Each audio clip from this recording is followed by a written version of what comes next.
budúcnosť. Odhalenie pravdy. Skôr ako sa stane. Tento typek sa volá Cliff High. Cliff High už len zmena vyplýva. Užíva veci, ktoré mu pomáhali prichádzať na podobné teórie. Takže preto sme sa tu vy všetci stretli, aby sme zasa stratili čas nepodstatnými teóriami, ktoré sú nepodstatné pre človeka, ale podstatné pre ľudstvo. Veľký špatný. Podľa preskúmaných zdrojov našou umelou inteligenciou Cliff High a jeho webbot vyprodukoval medzi rokmi 2003 a 2004 predikciu týkajúca sa Donalda Trumpa a Joea Rogana a mimozemšťanov. Už len to, že sa stal prezidentom, mnohí označujú za mimozemské schopnosti. Podcast alebo toto stretnutie v relácii malo priniesť inváziu mimozemšťanov. Bude Trump v tomto podcaste, čo sa teda odohralo, myslím, 27. novembra, teda 27. októbra. Od toho rozhovoru by malo uplynúť 39 dní a vtedy by vlastne mala nastať mimozemská invázia, ktorá nastala, teda drónová invázia, pretože máme teraz nové pomenovanie, ktorá nastala, myslím, 3. Od 3. boli hlásené nejaké prvé nevysvetliteľné úkazy na nebi nad New Jersey a viac menej posledných od tej doby sa len zvyšuje aktivita a prvá interpretácia tejto udalosti je pripisovaná samotnému Cliffovi Highovi, ktorý po návšteve lokálneho dílera hovorí o kvázi nejakých altoch alebo alt reportoch, asymmetrical language trend analysis, alebo analyzoval jazykové vzory na internete.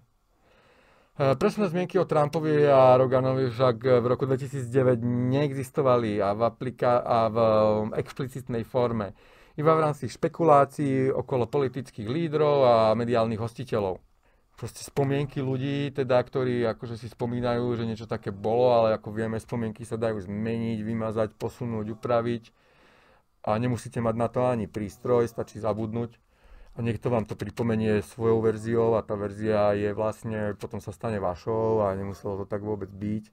Každopádne vrátime sa späť. V rámci tejto teórie sa prvé overiteľné diskusie v spojitosti medzi Roganom a Trumpom a predikciou mimozemských konfliktov objavujú až v roku 2024, pričom retrospektívne znova tvrdia, že webbot mohol túto udalosť predikovať už v roku 2009 a viac menej tvrdia, že to bolo v roku 2009, ale v 2009 sa len vyjadrovali k tomu, že to bolo predikované v roku 2004 alebo 2003.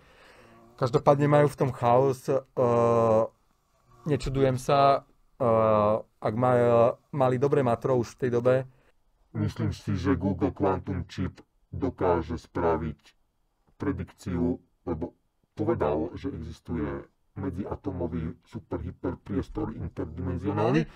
Webbot, niečo, čo vytvoril človek s menom High, keď sa vracal od svojho lokálneho dílera. Viete, ako to je? Napadne vás niečo a zrealizujete to.